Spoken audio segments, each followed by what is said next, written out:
Hello and welcome back to the Old School MMA review. This is episode 3 and we're continuing down memory lane as we head into the Old School SEG UFC events. I am the Fight Nerd Matthew Kaplitz from thefightnerd.com, and joining me across the screen is Zane Simon from BloodyElbow.com. And Zane, what in the blue hell are you wearing? Now, we got a saying over at BloodyElbow.com.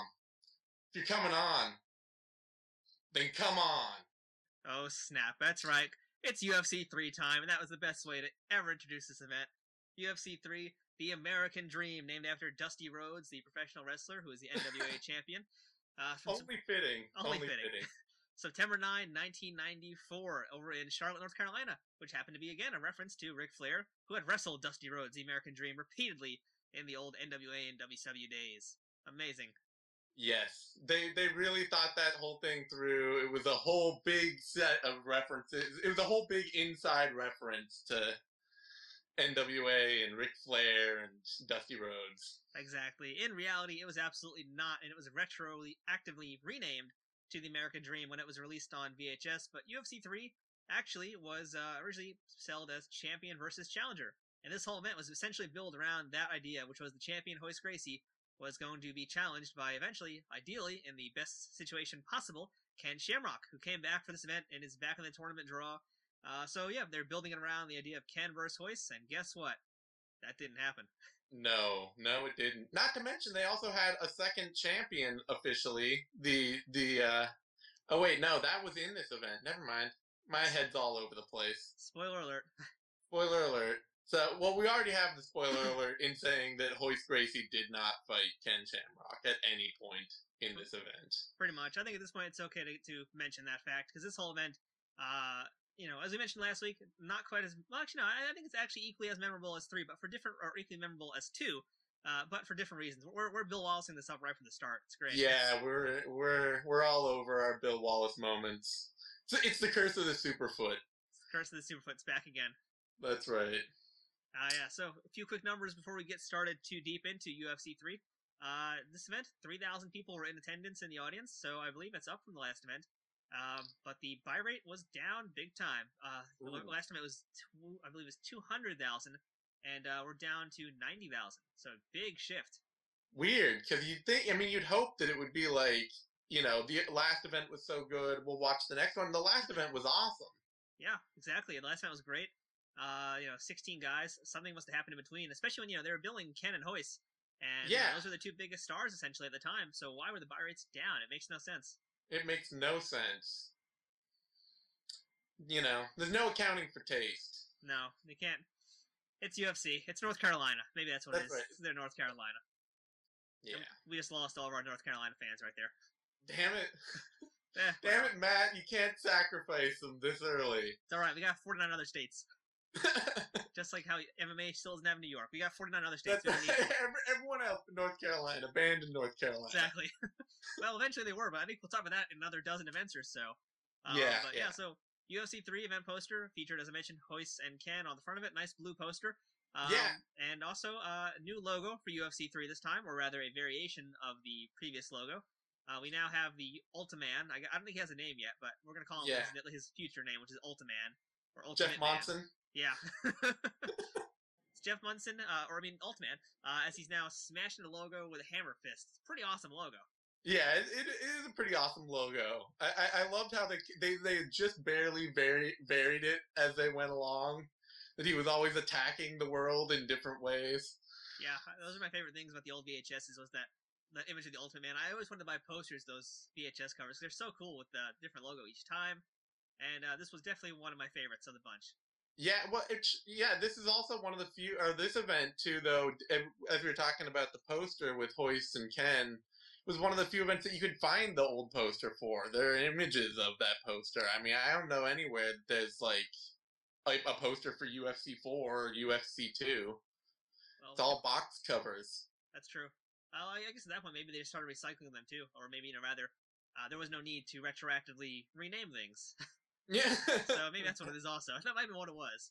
Yeah, that could be. To be fair, I think there was a change for an upcoming event. We'll talk about that next episode. I think there was a difference, though. But we'll come back to that. So let's move ahead. Let's get on to the start of the pay-per-view here. And so, pay-per-view started off pretty awesome with all new graphics. It was like Doctor Who meets MMA right there. You like that, right? The yeah, octagonal definitely. wormhole. Very, very Doctor Who intro.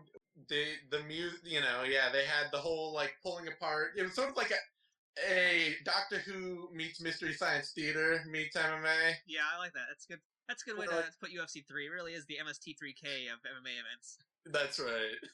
As we fly through the wormhole, we get all the different styles of martial arts popping up, and it was actually, I thought, a pretty cool video package. Yeah.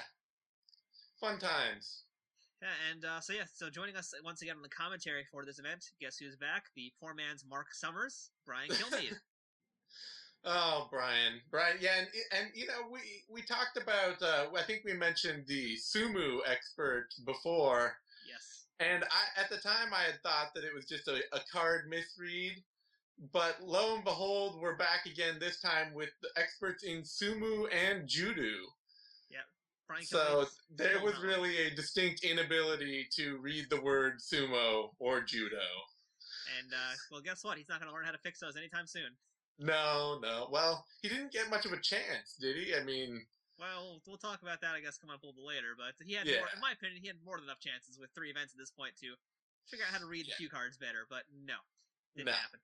I did like how he Bill Wallace right away, though, and he's like saying, "Oh, welcome back to North Carolina, even though it's our first time here." Yeah. He starts on the show making a wonderful little mistake. Perfect way to start the event. We know we're in for a good ride of this one. Yeah, totally great ride. Totally nothing. Everything was going to go wrong. The wheels were already falling off. Yes, but luckily to put the wheels back on, we had and I quote, a pumped up Jim Brown. He's back, and so is the hat. Yes, the hat, which really gets its own credit in the booth, always deserves it. Star of the show, Jim Brown's hat. Jim Brown's hat needs to have its own Twitter feed. My wife was talking about what a jaunty angle he wears it at. It really, sells it that much better. Well, that's how he hides his brain tumor, so yeah, that's where he puts it. That's where he hides his, what were those Futurama aliens that go on top of your head? The brain... the brain slugs, I think they were. Brain slugs, that's it, yes.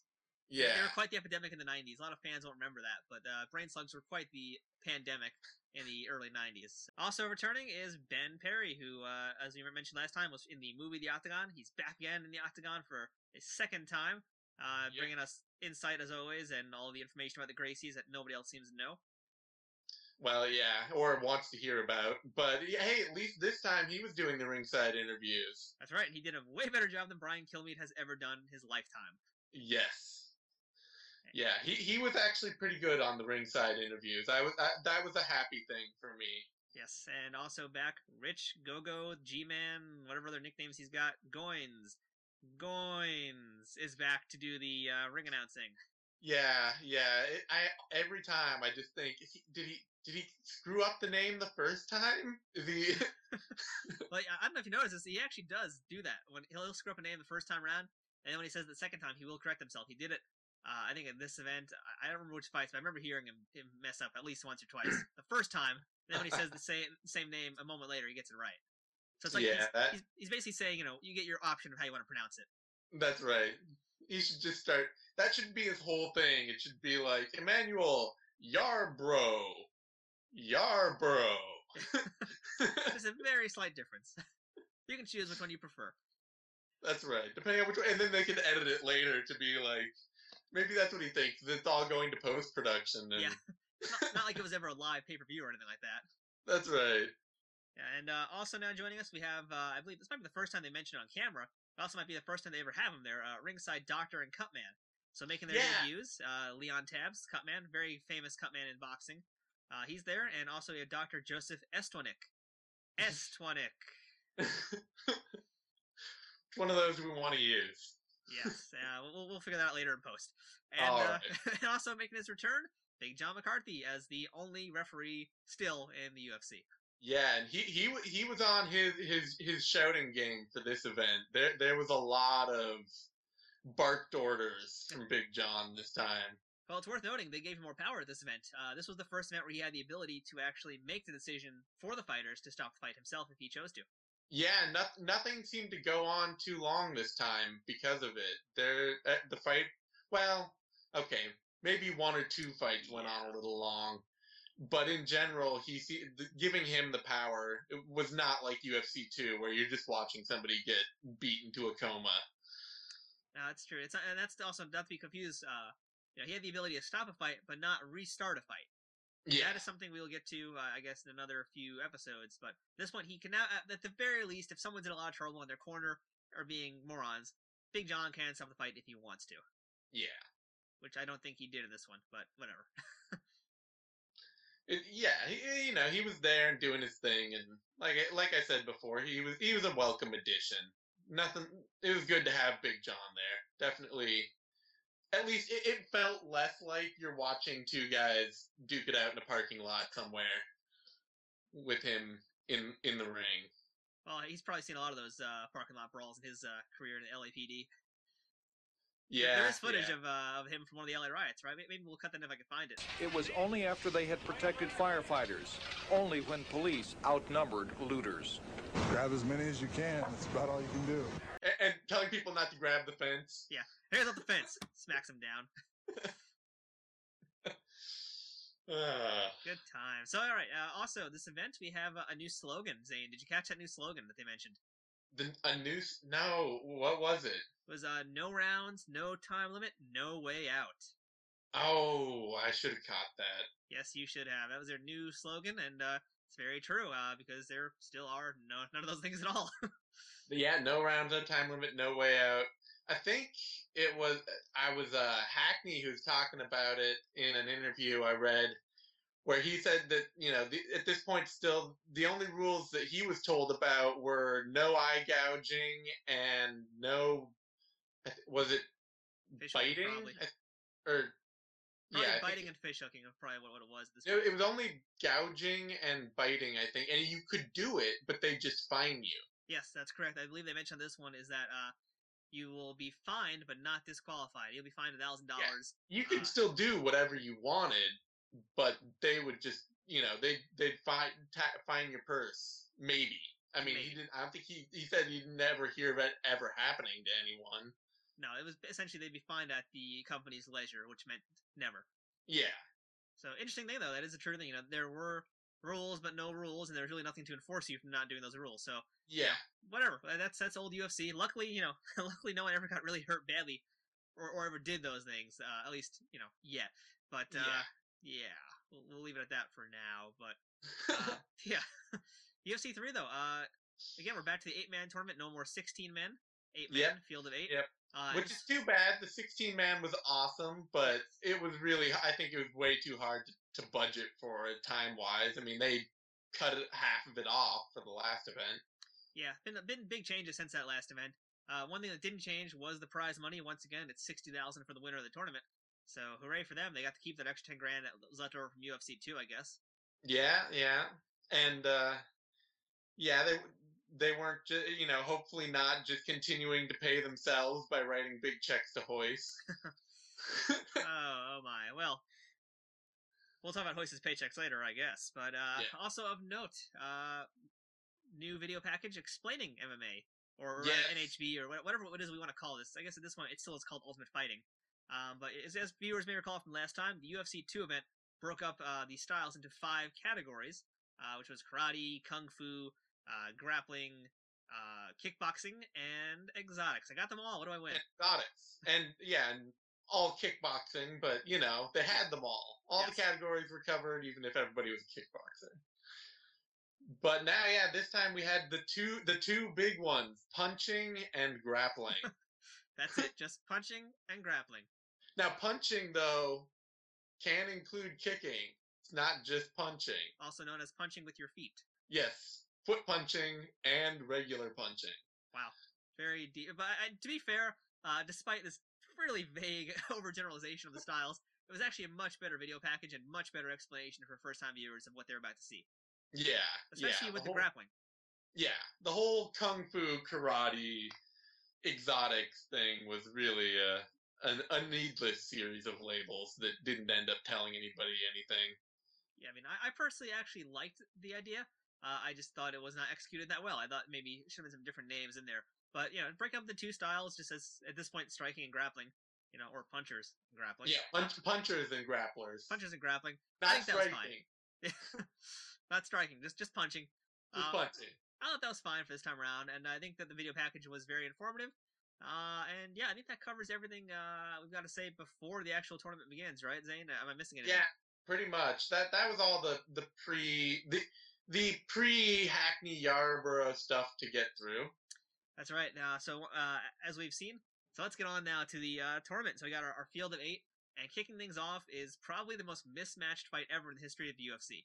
Yes, Keith Hackney, who, well, yeah, I actually like to think of Hackney as a very real start of the shift. Not the bold start, but a real start of the shift from just getting black belts to getting guys who could really take a lot of punishments. Yes, much better fighter. He's definitely, yeah, I will say it. He was the best karate guy we've had.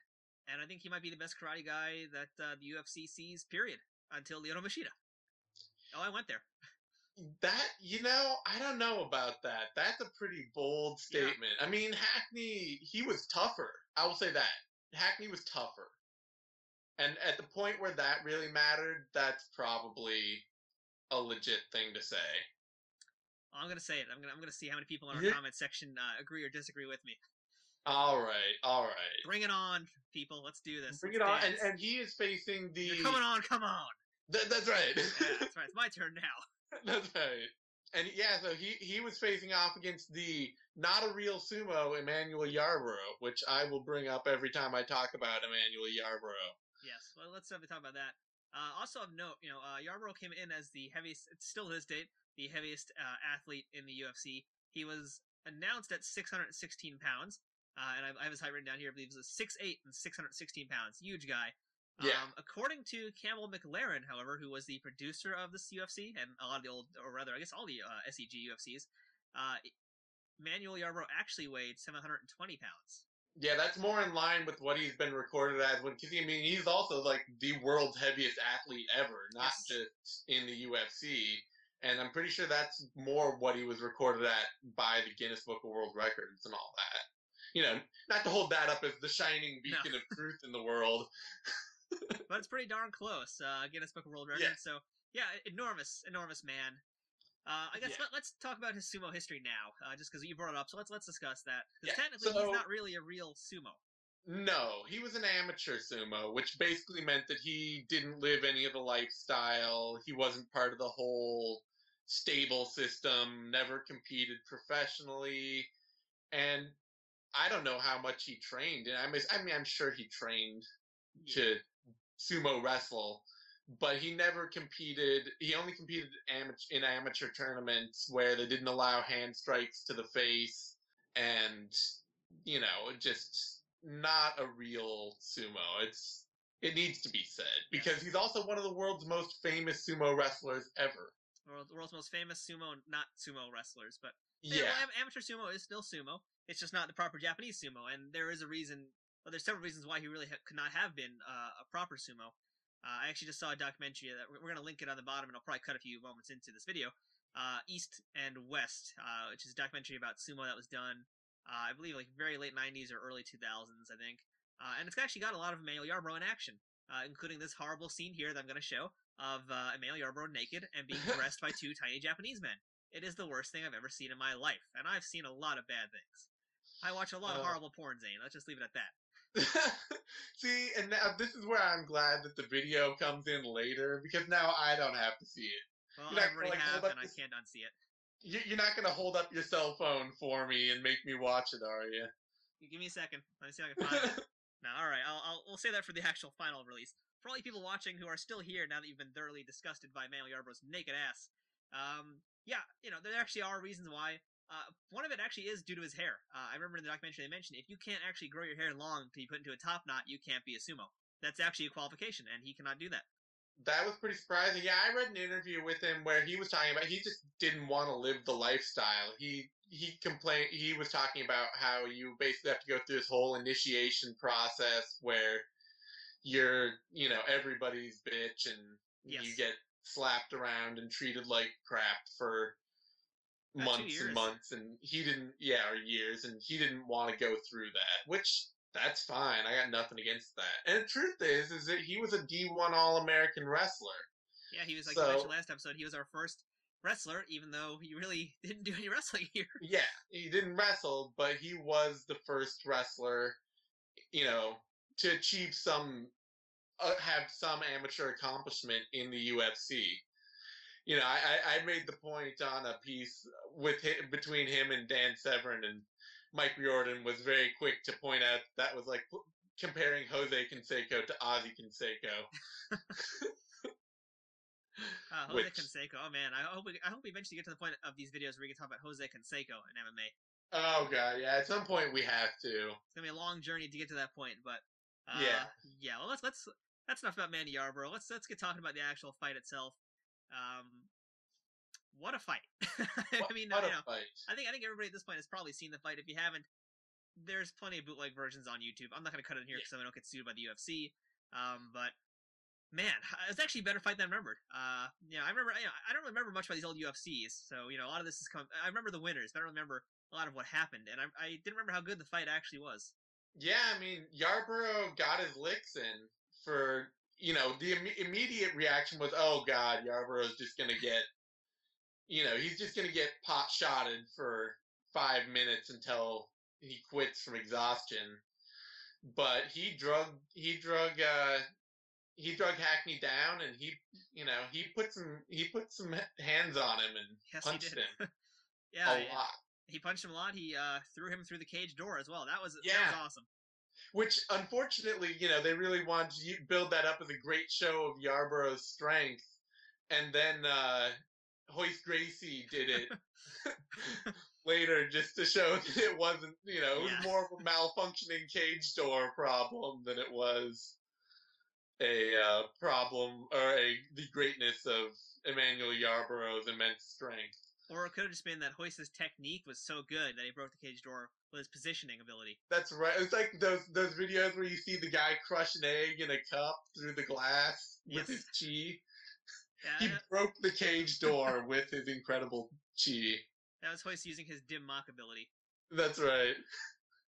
Yarbrough, as they built him, was the unmovable object or something like that. Yes. And he slowly plodded around the cage with his hands up, which was like this, which was great. Yeah. He looked like, you remember NES Kung Fu? He looked like that boss. Yeah. It looked like somebody strapped him to a dolly and was like wheeling him around the octagon. Emmanuel Yarborough was actually an animatronic provided by Jim Henson. There you go. Yeah, so I mean, Hackney at that point didn't really know what to do, but he kept mobility. He moved around the large man. He threw kicks to his knees, which didn't do much damage, but it definitely kept Yarborough away. Made him create more distance. But eventually Yarborough did catch him, tore his shirt, and the great image of Hackney with the sort of torn shirt. Oh man, he's like a hero. It's like Flash Gordon or He-Man or something. It's pretty dramatic. It was a great UFC image. Yeah, and still one of I think my favorite images is this photo of him, standing over Yarborough, because eventually Hackney does knock him down with a big ridge hand strike. Yeah, amazing ridge hand strike that brings him down, and then Hackney just. He doesn't take his back because he doesn't know how to take his back, but he gets behind him and he gets kind of in a position where he's able to start just dropping bombs on the side of Yarborough's head and to the back of his head. Brutal. Yeah. That was it went on for like a minute and a half of. Well, okay, it couldn't have because the fight was only 2 minutes, but 90 seconds. It went on for. It felt like an eternity of him just punching Yarborough in the head with every ounce of force in his body. I think what made it more brutal was not the act, but the fact that Hackney broke his hand during that. Oh, yeah. I mean, it must have happened early because it was just wind up strikes, but he just kept going. And yeah, he just started basically using his broken hand as a club at that point. Yeah. Which is amazing. I mean, it's just, again, the toughness of Hackney. I mean, wow. Yeah. So yeah, he just beats the poo out of Yarborough, and he eventually does get the win as Big John. Does Big John stop it? Or let me check my notes here. I can't remember who stops it. I think it's just he quits. I believe he quits. Yeah, Yarborough looks and talks to Big John, and basically, I think he says, I'm done. Yeah, so I remember him looking up, and he's just like, then Big John steps in, and it's like, okay, fight's over. Yeah, and that was an amazing way to start this event. Like, really, could you have asked for a better curtain opener? Yeah, no kidding. No, that was nuts. what a great fight. That's the beginning of Hackney. So Hackney will advance into the next round of the tournament, and in the other side of that bracket to potentially face him will be the winner of this match, which is Ken Shamrock, making his UFC return. That's he right. Wasn't in UFC 2 because of a hand injury, but he came back for UFC 3, and here he is facing off against Judo Man, Kristoff Lenninger. Yeah, Kristoff Lenninger, who actually, this was one of those things. Kilmeade, I believe, got Lenninger right as Lenninger, but the promo and the advertising got it wrong as Lenninger, and he has remained Lenninger across MMA sites forever after. Yeah, I would say Lenninger for many, many years after this, until I watched the event again a while back, I guess, and I saw it was actually Lenninger. So yeah, who knew? Who knew? Yeah, and Lenninger was actually Actually, the funny thing is that Lenninger actually pronounces it Lenninger in his own promo video. So I mean, well, who knows? Who knows? But he was actually a pretty legit judo guy in the U.S. I mean, he was. I think he was a Pan Am champion or Pan Am silver medalist in Cuba, and a multi-time national judo champion. I don't think he ever made it. He never made it to the Olympic team, but he was at the top of American judo. Yeah, especially at that point, he was very high up there in the rankings, and he looked legit, and he was legit. He gave Ken Shamrock a seriously good grappling match. I do want to make a quick note also before we start talking about the match itself. One of the many mistakes that's happening, as we mentioned, I got it written down here because it requires some notes. So the height videos for Ken say that he weighed 240 pounds.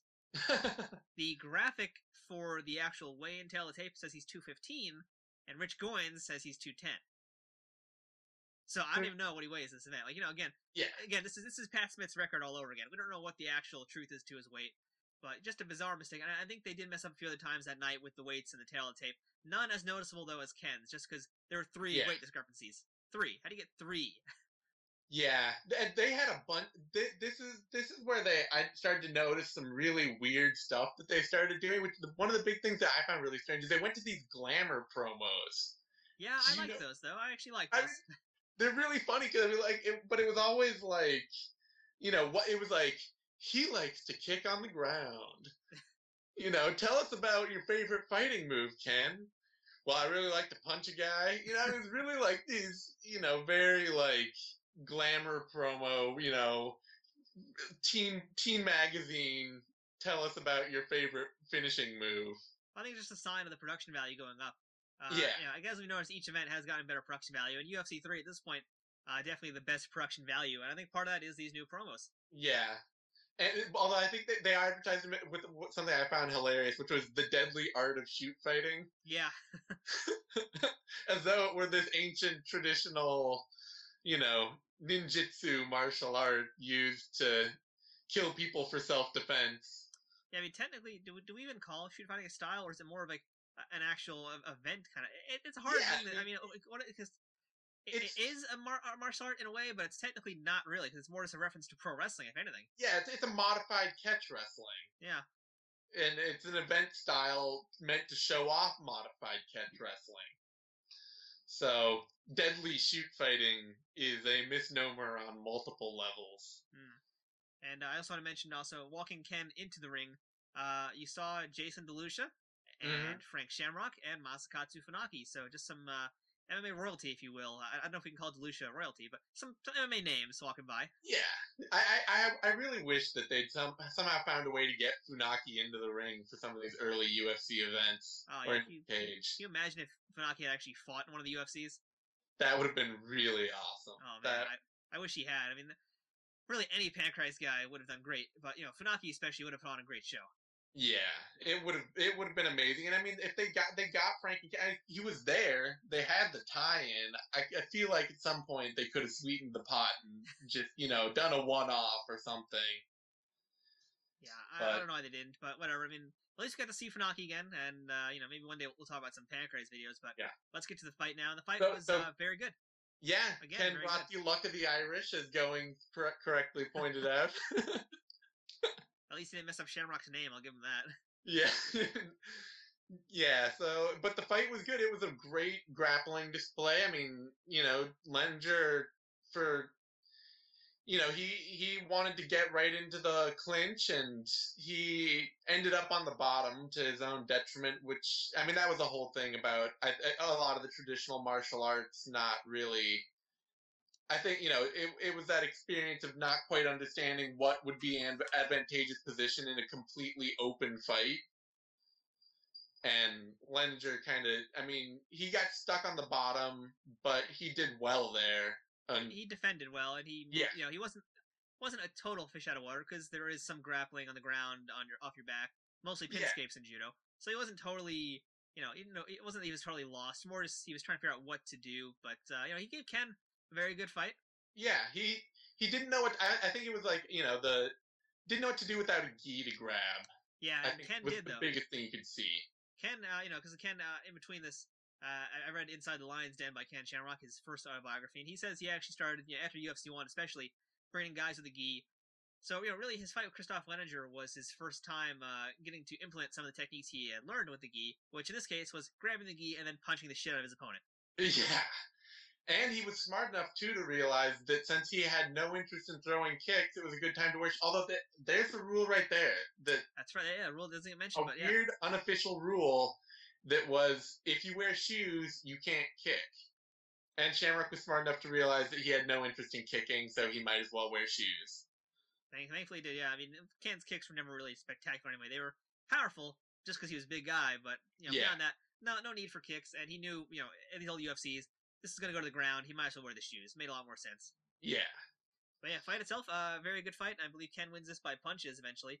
Yeah, he eventually exhaustion and punches. He got Lenninger a couple of hard shots after 5 minutes of rolling around, and that was the end of it. Yeah, and definitely worth noting that it was a long fight. It was not an easy fight for Ken. So tough first round for Shamrock, but he will advance and he will take on Kristoff Lenninger. Yep. Or will he? Ooh. Wait, no, he did take on Kristoff Lenninger. Yeah, he will take on Keith Hackney. Bill Wallace there. Or will he? Yes. Should I edit that or come back in? Who's he fight? I'll just say Ken Shamrock advances. I'll leave it at that. Yeah. Okay. I don't feel like re-editing Bill Wallace's head again. So Ken, like the mask idea, the drop down mask. Yeah. I should cut eye holes out of it too. Yeah. We'll put it on a stick. All right, let me come back in then. So I'll make this hand gesture to show myself the cut here. I probably won't. I'll probably forget. Cecil Peoples. All right, so Ken Shamrock will advance. He continues on and will fight in the next round. Now we go to our third fight of the opening rounds, which is the battle of the men with the greatest names ever in a UFC tournament. Harold Howard, Roland Payne. Oh my God, what amazing names! Wow. And Roland Payne is the hometown boy here. He's a Muay Thai guy. He comes in. Man, both these guys just had great video packages. Like, wow. Oh, yeah. I can't get over it. It was like, Roland Payne smashing things on his shins, and Harold Howard with his dirty tank top. It was amazing. Yeah, Harold Howard, he knew exactly how to promote himself for this. The dirty tank top, busted teeth, and sunglasses.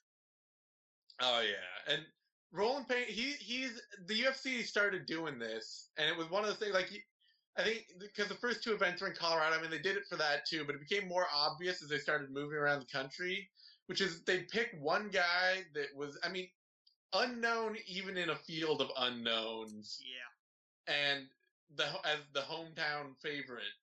You have to wonder if that actually helped him sell tickets or not, though, because if it's a guy that's totally unknown, how much does it actually help you move seats? I imagine it not a lot, because he's selling some tickets through his gym, but, how many could he sell? Like, what, 100 maybe? At most? Yeah, no kidding. And I think they advertised Payne with like some 33-1 Muay Thai record and a 3rd degree black belt in karate, and he was registered in Muay Thai through the World Headquarters Academy of Martial Arts. Wow, it's like the WMAC Masters right there. That is. Roland Payne actually was a master on WMAC Masters. That's what it was. Oh, and I noticed this too with Harold Howard, was that they were already starting to talk about fighters being unorthodox. Yes, and Howard is quite the unorthodox fighter. He is quite the unorthodox fighter. So, it was weird starting to get to the idea of like what makes a no rules fighter, and already starting to call somebody unorthodox for a no rules fight. Yeah, technically, almost all these guys are unorthodox, but yeah, they're all unorthodox. When you're Harold Howard, everything you do is out of the ordinary and unorthodox. Yeah, and did you like his Canadian? And it would only continue to be so in his life. He was the one who went on to have the drug problems, and he's in prison now. I'm pretty sure, if I'm remembering that correctly. With my Harold Howard here, let me check my Harold Howard database. Yes, to the Harold Howard database. Harold Howard database. Yes, he was the one that drove his car into a casino after attacking his family with a hammer. I remember that. Yes. That was good times. I wasn't there for that. I just remember it. But yeah. Did you like his Canadian Gracie train as he entered the arena? Yes, I noticed that he copied the Gracie train. I believe it was Jim Brown who pointed out. Maybe it was even at the next event that he started pointing out that the Gracie train was actually an old boxing thing. Yeah, it was Muhammad Ali thing, I believe. That did it first, but we're calling it the Gracie train because we're MMA fans. We don't know what boxing is, so it's the Gracie train. We don't know what boxing is. Who cares? It's the Gracie Howard train. All I know is that at some point in time, Rocky fought Raging Bull, and they had $1 million baby. That's about all I know about boxing. There you go. There you go. Yeah, so I have a note here about this fight, and I'm going to read it off my notepad here, because that's what I'm always looking at to the side. So my only note about this fight was, and I quote, "Short, sloppy, fantastic brawl." That sums it up. Yeah, I mean, Roland Payne, for his Muay Thai experience, did not appear to know how to punch particularly well. No. He had great kicks, but he... You mean punches with his feet? Yes, he had great foot punching ability, but he had limited hand punching ability. And Harold Howard, for as sloppy as he was, that hook he caught him with on the temple was beautiful. Oh yeah, I mean his hands were actually pretty good. They're very strong and they're accurate for a guy that was as looping as he was with his strikes. They were accurate. They were kind of like I don't want to say Fedor, but it's similar to how they both kind of threw their hands a little bit. Yeah, well, he was a long time bouncer early on, so I'm guessing that had more to do with his eventual martial arts success than his multiple Canadian karate championships. Yes, Old School MMA review: the only place where Harold Howard will ever be likened to Fedor Emelianenko. I already regret saying that, in fact, but I'm saying a lot of controversial things today. I'm calling Hackney the Machida of early UFCs. That's right. Bring it on, comments. Bring it on. We're doing this today. We're dancing. All right. UFC 3 really is a troll event. That's why I'm trolling all you guys today, I think. That must be what it is. So yeah, I liked when Howard hit his little throw there, his gut wrench kind of toss, and Ben Perry calls it a suplex. Yes. Not at all. Not close to a suplex. It's like half gut wrench takeover, half pile driver, half just Howard not knowing what the hell to do. It's redneck judo. Yeah, I like that. Let's call it redneck judo. Let's call it what it is. It's redneck judo. To coin a Tim Boach term, yes. Redneck judo. What made it worse though is that after Ben Perry called it a suplex, Howard does it again, and then Ben Perry says double suplex.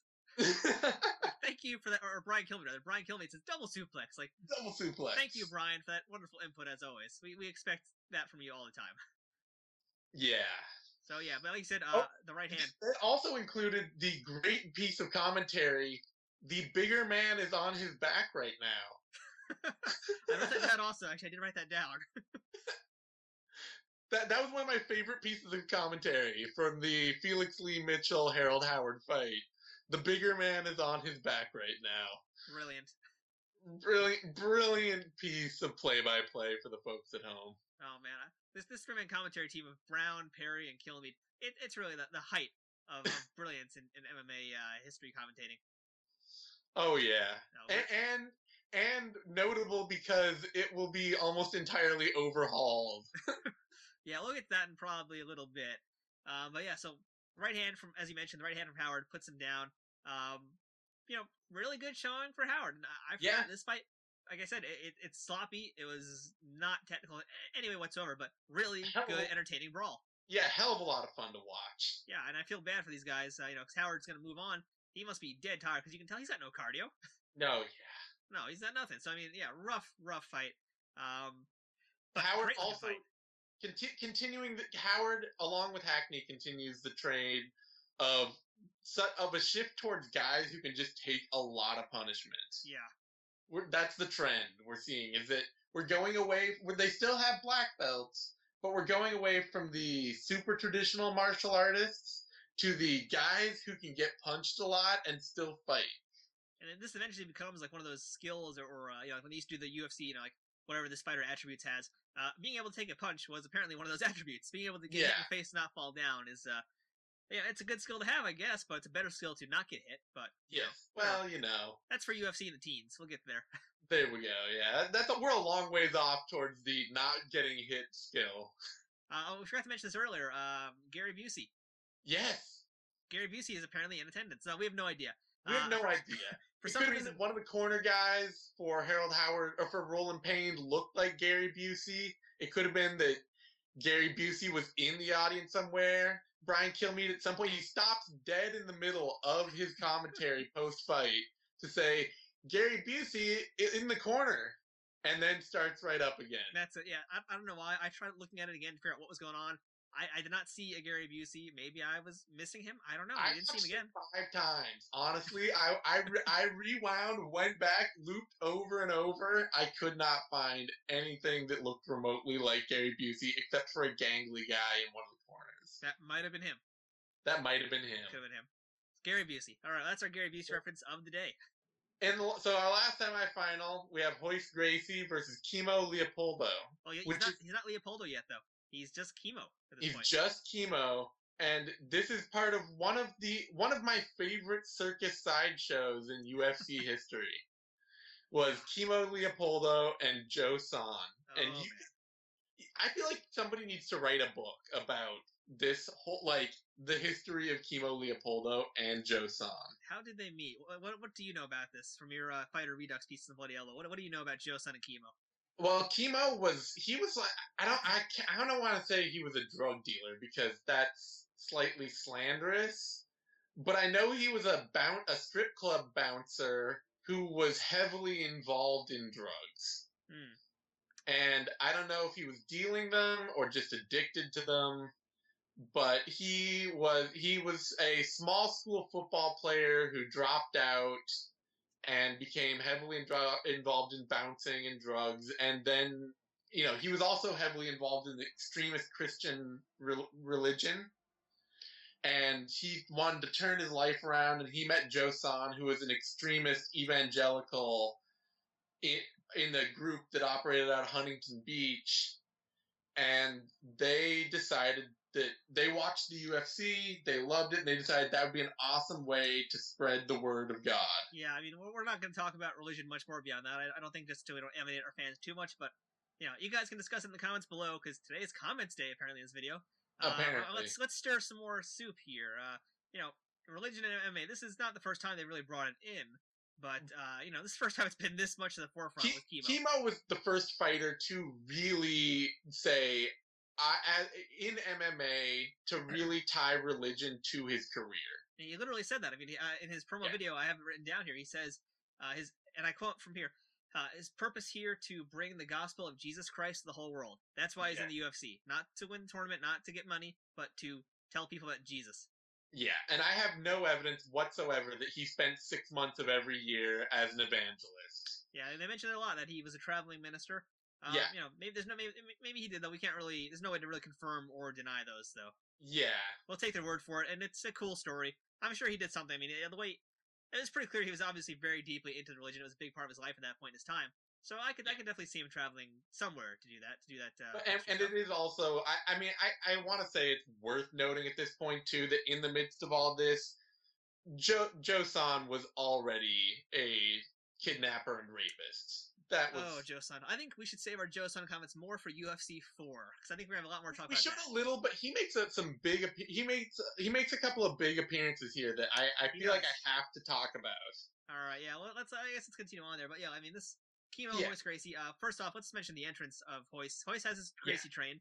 Kimo has his cross train. He has his cross. I don't know what you want to call it, but yeah, Kimo comes marching in first with a guy holding a sign. I didn't write it down, but with the religious quote or screed Bible verse. So we have Kimo's entrance. He's walking down with the enormous cross on his back. Wow, that is some dramatic entrance. It was a hell of a sight to see. I don't think the crowd even knew how to react to that too. They were just like in shock. Like, here's a guy with a thing over his head. He's holding the cross. It's pretty frightening, to be quite honest. It's really intimidating and frightening. Yeah, it's really strange, and I mean, yeah, it was a hell. Like I say, this is one of those little it's a circus sideshow in MMA history that is weird on a lot of levels. Yeah, and the entrance was one of them. Oh man, but it was a really cool entrance. To be fair, it was awesome. Yeah, I mean, I hope we get to see it again at some point in the future. Oh, yeah, I don't know if we will or not. I hope we do. I hope we do. So yeah, worth noting already too. Before the fight even begins, Joe's son, he's already starting trouble. He gets up on the ring apron during Goins' announcements. You can clearly see him cursing at the Gracies. Yeah, he was way out of control. The whole fight. And the whole fight, that's one of the constant things watching the fight is Big John is constantly shouting at Joe-san, who climbs up onto the ring, has his fingers in the cage, and is screaming at Kimo and at Royce Gracie through the cage. Yes. Constantly. And Joe-san, at some point, John McCarthy actually pushes him pushes off the cage to... Yeah, I saw that. And it was really strange. And since we sort of skipped over it here, they also were advertising Kimo as a third-degree black belt in Taekwondo at this point. Well, he had some nice kicks on camera, but that was about it. Kicks on camera, but he and Joe-san trained for one day before that fight, in which they spent most of that day reading Bible verses. That makes sense. Yeah, it makes sense. But so that is why Kimo in the cage. I mean, let's be clear, this is a ridiculous fight for Royce. I mean, Kimo showed what you can do with just raw athleticism at that point, because he was a good athlete. I mean, he was a good college football player. He had 5% body fat, as the hype video told us. He had 5%, as the hype video told us, and that kick he could throw on screen. I mean, that was pretty ridiculous. It was a good looking kick, good technique. But we didn't really see any technique in the actual fight from Kimo. No, he had zero fighting ability. No, and it showed. It showed pretty quickly. But yeah, the fact that he was just so much physically stronger than Royce, that's what really made this fight, and that's what makes this fight so memorable. Is he just manhandles Royce, and as we mentioned at the first match, Kimo throws Royce through the cage door, breaks it open again. He just manhandles Royce. Royce has to resort to some pretty dirty tactics to be able to survive against Kimo. Yeah, it was hair pulling. Yeah, and I think, I'm not totally sure, but I think he ripped out a big hunk of hair. I'm not positive he ripped it out, but I know he definitely got a big... He made the ponytail, which Jim Brown hates, by the way, as Jim Brown mentioned on commentary. Those ponytails scare him, for good reason. But at the very least, Royce did mess up enough that he got all loose and crazy. There was a hunk of something black on the mat, mid-fight. There was, I think there was a clump of hair on the mat. Ouch. Yeah. I don't know. Yeah, I don't doubt that Royce Gracie ripped out a clump of hair in there. And I think Royce too at the beginning of the fight, as we saw him in UFC 2, he was looking all confident. At the beginning of this fight, he didn't look quite as confident. He looked a little hesitant. Kimo, I mean, he had that entrance, and he was something else. I mean, that's the thing, is that for a guy who entered his MMA career with zero fighting experience, Kimo became one of the best-known tough men of MMA. Yeah, and he really earned it here. I mean, to be fair, he took on the number one guy in the first round of the tournament, and he beat him down pretty bad. And Royce decided he had to use every tactic possible to survive, and he would be trying for arm bars off his back and for different things. And Kimo didn't really know how to get out of them. He just was able to out-muscle his way out of everything. And Royce just was running out of ideas. That's why he had to resort to hair pulling. Yeah, well, it wasn't long after this. I mean, Kimo beat the brakes off Pat Smith over at a K1 event. So, it was a weird, Kimo really was a talent. He never, I don't think he ever had his head right, but he definitely had a lot of natural ability. Yeah, I think the word raw talent best suits Kimo, and that's what he had. He had raw talent. Didn't really know what he was doing yet, No. but for a first try, he did really damn well. And the match was the longest I think that Royce had to this point in his career, and it ended, of course, with Royce winning, as we expected. Royce did win. It was an impressive victory. It was. Really. This was Royce's greatest test, I want to say, at this point. I think it was bigger than the Ken Shamrock fight, even. Yeah, it's a weird, like, it's a sudden change that you see. It's a very real change in MMA history where all of a sudden Royce is still winning, but his fights suddenly are a lot tougher. Yes, it's a testament to the very quick evolution of the sport itself. Here we are at UFC 3, and again, Flexion, to be fair, I think this one had a lot more guys who were just really one style of fighting, as opposed to two. They brought in a few guys who were more cross-training. This one had more guys who just one style for whatever reason. I'd say the first 10, maybe not quite 10, but still the first 10 were largely still finding martial artists, finding guys who had one style and getting them all to face off against each other. Yeah. And after that, you really saw a decided shift. But this was a shift more away from the super traditional, just any black belts we can find towards guys who were really tough. Yeah. It was noticeable. The talent pool has definitely gotten better as well. And in general, for whatever reason, they ended up getting guys who are just better fighters, it looked like, for this event. And also tougher. And yeah, so Kimo was definitely a tough guy. And Kimo, but as what happens with Gracie's is he gets tapped out by Royce essentially. But even though he lost, Joe Son shirtless now, by the way, shirtless. I don't know when he took off his shirt, but a half naked now Joe Son runs into the cage after to celebrate the fact that he beat the crap out of Royce so much with Kimo. Yeah, I know that. And then of course Big John kicks him out again, which is just great. But yeah, friggin' nuts. Royce barely walks out there. Like, he looks like he's in terrible shape after this fight. His face, his body, like, he's in rough shape. And at this point, Ben Perry mentions that Royce had a pre-existing neck injury as well, and that he only had like 2 weeks to train. I wonder about that, if that's true or not. Or if that's just Ben Perry trying to do damage control. Probably a little bit of both. Ben Perry is, as we mentioned, a student of Royce, and he was able to probably get the most inside information on him during this fight. Yeah. But it was a slightly inglorious moment in the commentary where, like, they immediately try to diminish how hard this fight was by talking about, Royce wasn't training for the last 2 weeks, he had a neck injury, all this stuff, and it's just like, you're immediately taking the credit out of the win. Well, he's gonna get that credit back pretty quickly, but let's move on to the next fight. We'll talk about Kimo a little bit later. Next fight, so yeah, Kristoff Lenninger, Ken Shamrock. But unfortunately, Lenninger, I got that wrong here. It's Hackney here in this case. Yeah. Hackney had to pull out of the fight because of his hand. Yep. So, in replacing Hackney in this fight against Ken Shamrock will now be Felix Lee Mitchell, one of the alternates. Lee Mitchell, yep. Felix Lee Mitchell, and Felix was he was a Wing Chun guy. That's really the most we can say about him, I think. He's a Wing Chun guy. Yeah, he was a Wing Chun guy, and Tom Grant just, he sent me an hour's worth of footage the other day of Wing Chun guys fighting in MMA, and I would say Felix Mitchell actually had a pretty good showing considering the rest of that video. I want to mention that Felix was actually technically the first guy to wear, I think, MMA gloves in a fight. He kind of, sort of, but not really. Kind of, sort of, but not really. He was the first guy. He almost was the first guy. Because he comes in during his entrance, he's wearing the fingerless gloves, and Jim Brown mentions it, how smart that is, and then he immediately takes the gloves off before the fight starts. Yeah, immediately takes them off before the fight starts. And honestly, considering the fight, that was a really good idea. Yes, it actually was a good idea. Also worth noting now is Ken is now wearing different color tights. They're yellow with an American flag. That's right. Banana yellow. He had to make the wardrobe change. Yes, as is customary with Pancrase, I guess. I don't know. Yellow's not a good color for Ken, or in general. I don't think anybody should ever wear yellow underoos, but yeah. And so but the fight itself, again, actually a rough fight for Ken. Yeah, much like the Kimo fight for Royce, this was a surprisingly tough test for Ken. Part of that was because he was trying to out-grapple Felix, who kept grabbing the fence, which was at this point still illegal. So he had a hard time getting to the ground.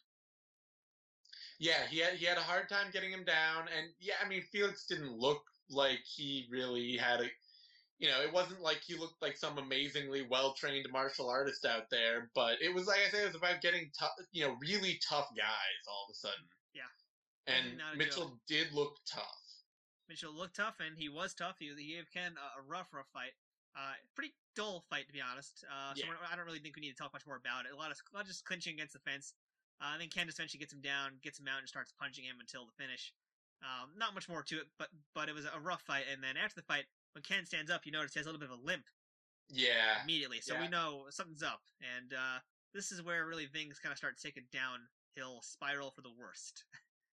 It's true. Oh, actually, there were a couple of things I wanted to talk about for this, too. Weirdly, I don't know where this came from, but Ken was 45-5 for this fight. Was he now? Yeah, that was Ken's unofficial his official fight record coming into to this. Does Ken even have like 45 fights at this point in his career? No, I don't even know if he had 10. Maybe. I don't even know. Yeah, no, because he was still pretty new. So I mean, yeah, I mean, he went to Pancrase. He had a few in Pancrase before UFC 1, and I think he had another slew of them before this, but he was nowhere near 45-5. But the other thing I want to talk about, because this was worth mentioning, this was really where you started to see fighters grabbing clothing in this fight. That was the other big part. Was not only was Felix Lee Mitchell grabbing the fence, but it was really a start of like, oh yeah, anything you're wearing, I will latch on to. It's true. Well, we saw it earlier tonight too. We did see that with Hackney and Yarbrough. We saw it with Lenninger and Shamrock, and here we are now in this fight with Mitchell taking advantage of that. And this was an event where suddenly everybody was just trying to latch on to whatever the other guy was wearing. Yeah, it's surprising. There's still a few weapons we haven't seen people implement yet, and in a few more UFCs, we're going to see a few other things people haven't used yet. And I don't know, maybe they just never thought of it, but yeah, clothes grabbing. This was the first time that people were starting to do that. At least more so. I mean, we know Ichihara did that a little bit. The hoist, he kind of messed with his gi, but he didn't use it. No, because you saw previous guys who were trained with a gi would use the gi against somebody, or the other person might try to grab the gi. But this was really like, anything you're wearing, I will grab. I will get that leverage, and more so being able to do something with it.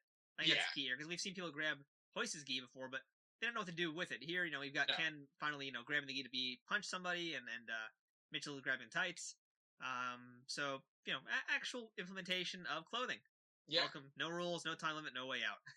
Yes. And so now we get to the fight, the sort of blacked out fight in UFC history.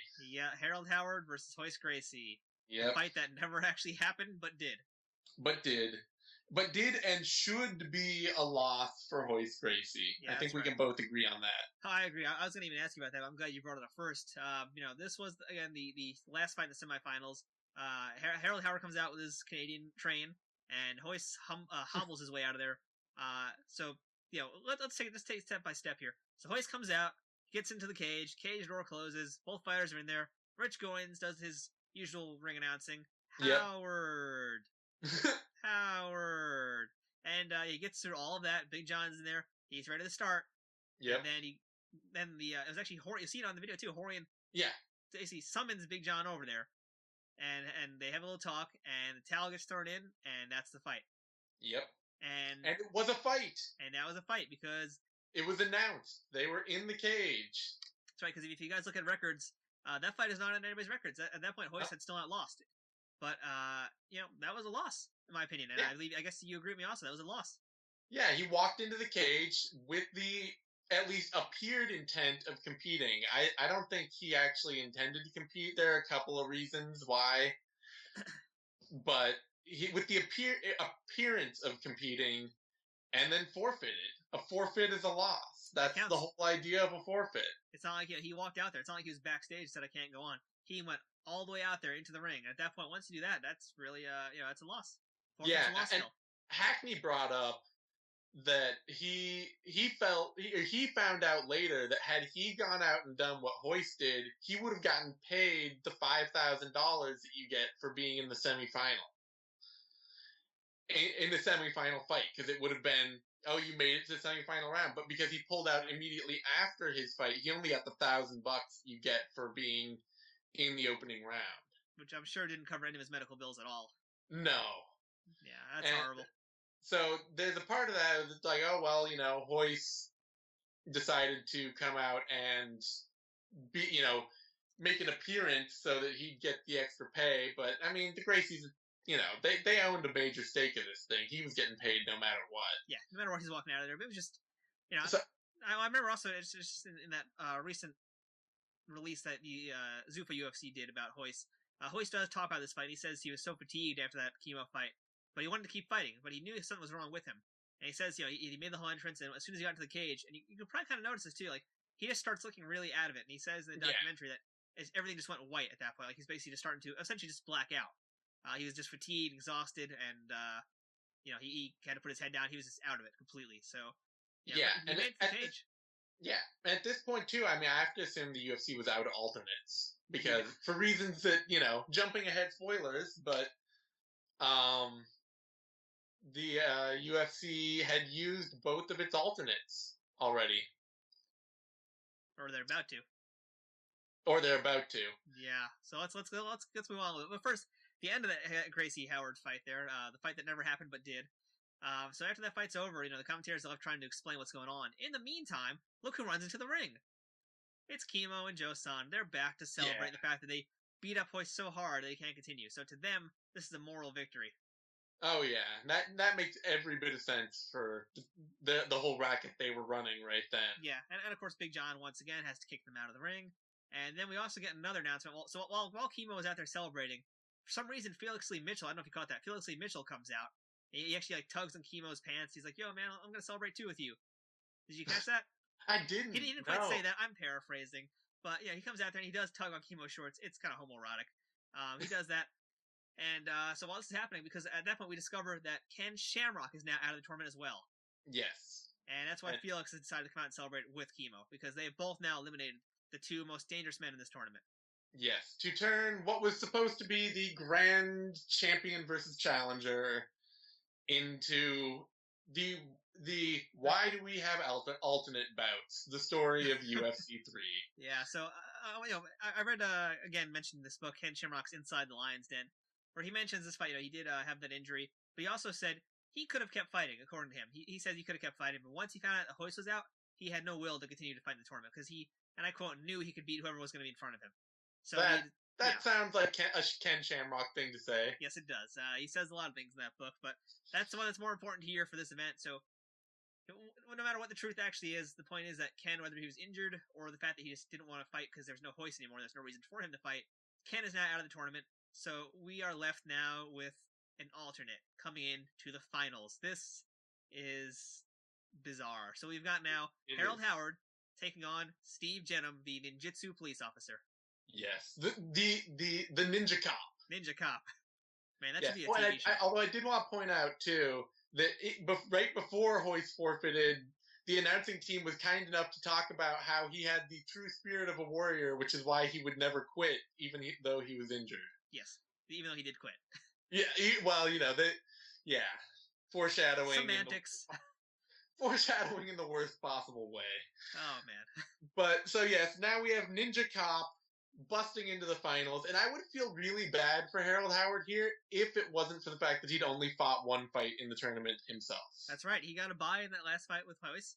To be fair, I've always heard a lot of people call the fight with Kimo. Kimo was the first guy to beat Royce, which is not true technically. No. He put a beating on Royce, but he didn't defeat Royce. He got tapped by Royce. Howard is technically the first man to ever defeat Royce Gracie. Not Sakuraba, not Wally Dismail, Harold Howard. Harold Howard. First man to beat Royce Gracie. Yep. By stare down. And technically first man to ever beat a Gracie because in this event and the next event too, the commentators basically completely ignore the fact that Helio has lost a few grappling matches in the past, like for example the one with Kimura. They ignore all those facts, but whatever. I guess at that point they weren't really public knowledge, and they're surprises that the Gracie family would later tell us.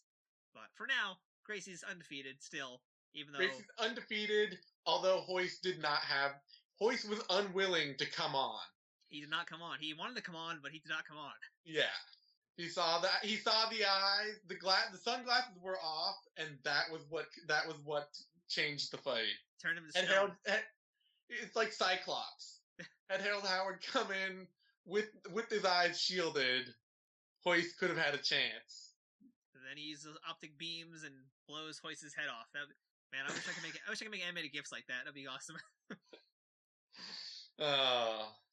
And that's our first X-Men reference of the entire series. I think that deserves a round of applause. Wonderful. But I'm American, so I will clap for myself, as Eddie Izzard likes to point out. Well, this is the American Dream, after all. It's UFC 3. That's right. American Dream, you clap for yourself. That's right. So now this is really the realization of why this is called the American Dream, because Royce is out. So that's it. He can't win the tournament. This is now officially, no matter what happens, the first tournament that Royce does not win. OMG. Yes. It's the American Dream because somebody comes in at the last minute and claims a bunch of credit that they didn't earn. Saves the day. America. That's right. So we got Steve Jennum, Harold Howard. Let's just get this thing over with real quick because it's not a great match. I think the only thing worth mentioning is Harold Howard and his rolling calf kick that he starts the fight with, which was infamous. Oh, we got Ben Perry, rather, not Brian Perry. Ben Perry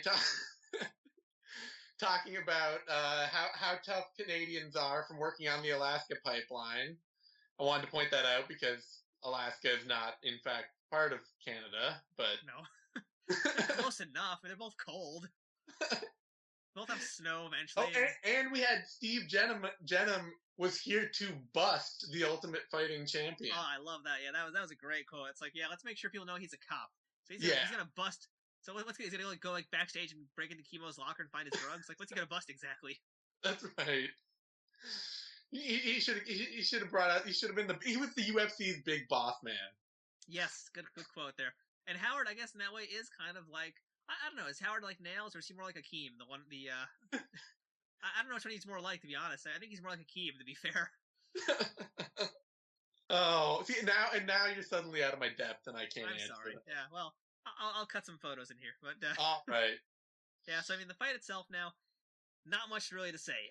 Jennum is completely fresh. Howard, he's not exhausted, but he's definitely not fresh either. He's had an easy night overall, despite his one grueling fight. But he's had a long rest period. He's had about an hour between that fight, so he's very well rested at this point. Jennum's totally fresh, and as you can imagine, Jennum just takes this one pretty easily. It's not much to say. He eventually just gets him out. And, when a cop gets on top of you, you're going to have a hard time getting that guy off you. And that's what happens here. He gets in the mount, starts throwing down punches, and that's all she wrote. Good night, Irene. Jennum was really... I mean, he's sort of the ultimate embodiment of the success of the tough guy. Yeah. Because he was really obviously tough. Yeah, it's unfortunate we didn't really get too much of him. And no, I mean, it was that transition of, like... the whole Robert Bussey fake ninja thing aside. Gary Busey? What? Gary Busey? Gary Busey. The Gary Busey fake ninja thing aside. But, Jennum was, it was obvious when he was fighting Howard that he was he knew how to inflict a lot of pain on somebody. Yeah. He had his cop training down. Yeah, he really took it to Howard. I mean, to be quite honest, I was surprised it didn't end quicker. Yeah. Jennum, to be fair, we didn't get too much Jennum, but he looked really good. Yeah. And he is now the first and only alternate to ever win a UFC tournament. He's the first man that's not Royce Gracie to win the UFC tournament. He wins a $6,000 check. His wife comes in there, or wife or girlfriend, whoever that was. She looks totally as shocked as he is. And the audience as well, like, they're a little confused, I think, too. Like, they wanted to see Royce. It was a weird experience, and it was... Yeah, I mean, it's one of those things, UFC 3 is not a bad show, but in retrospect, it's a really weird moment in UFC and MMA history. I think if we were there live, we would have been, like, I remember the first time I watched it, I feel like, I could be the actual audience there in this case. I was very disappointed, but then watching it again the second time around, where I know what's going to happen, and it doesn't really matter historically now, it's actually a really good show. Yeah, I mean, on paper, it's a huge disappointment. Watching it, it was a fun time. It's actually worth watching. I remember, I remember not liking it originally, but it's actually really good. I thought the fights were some of the toughest, roughest fights we've had. Yeah, I mean, it's nowhere near the low point that some of the low points we're gonna get to. We're not even at the worst points yet. I mean, but UFC 2 had some brutal finishes, but UFC 3 had some rough fights. Is the difference? Yeah. Like, they were fights. UFC 2 was really just. I guess that's really how you can tell the differences. UFC 2 was just brutality and finishes. UFC 3 was grueling, slugging matches. Yeah. I do want to mention Harold Howard's post-fight interview that he did with Ben Perry. I wrote down the quote. He said a lot of wonderful quotable things here, but my favorite was at the very last thing he said, and that was, if it worked, and it didn't. I love you, children. I love you, wife. No, you missed the best part of that quote, which is the part I wrote down, which was, believe it or not, I love my family too. Well, I don't believe it, but whatever. Well, ingloriously, that would go on to be an incredibly ironic statement. Poor Harold. That's the tragic tale of Harold Howard. Yeah, I mean, because apparently he got addicted to. He was addicted to painkillers even at the time from his martial arts career. That explains a lot, really, about how he fought. Yeah, and then a couple of years after, in '97, he got in a car accident, and that turned like minor addiction into major addiction. And a decade later, he would be chasing his family with a hammer and driving a car into a casino. Well, we'll always have UFC 3 as his moment of clarity. Yeah, believe it or not, I love my family too. I love you, wife. I love you, children. No names, nothing, just general and vague to represent that. Man, so that was basically the show. Something else I do want to mention that's unrelated to anything, but I know you didn't. There's no way that you noticed this. I don't think anybody else ever noticed this before, period. But I'm always looking at the audience to see what's going on, see if there's any funny fans to make fun of, and of course there are. But I noticed, and I want you to go back and look at this after the event. In the crowd, it said you could see him mostly during the last fight more so. There was a man. This man's name, I'll get to his appearance first. He's a fat, kind of redheaded guy, the short redhead buzz cut, redhead mustache goatee thing. That man is Andy Anderson. We're going to see him again. I'm just going to leave it at that. Andy Anderson. I'm going to leave it at that. But that's your preview. Yes, I noticed him in 4. You did. That's right. Yes. Well, spoiler alert, he's back in 4. It's interesting. I never noticed this before either, but Andy Anderson, we're going to talk about him later on because he comes back. But yeah, he's in the audience for 3. He will be in the audience for 4, and he will be in 5.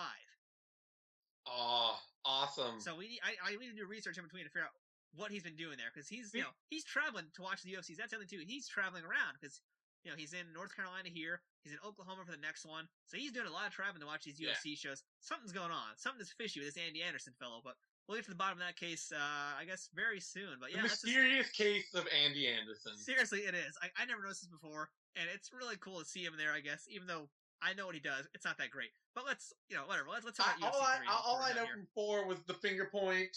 Oh yeah. Let's save that. Let's save that. We'll hold on to that. But yeah, let's just do a quick wrap up of UFC 3. Overall, like we said, good show. Actually, a very good show. It wasn't as much of a step down as I thought it was. It was more just a disappointment in a lot of aspects. Like, we didn't get to see Royce and Ken. That was a big deal. They were hyping up. We didn't get to see that. We saw an alternate win. But we had good fights. We had overall good fights, tough fights for everybody. Not an easy tournament, and it's really showing that it's not going to get any easier from here either.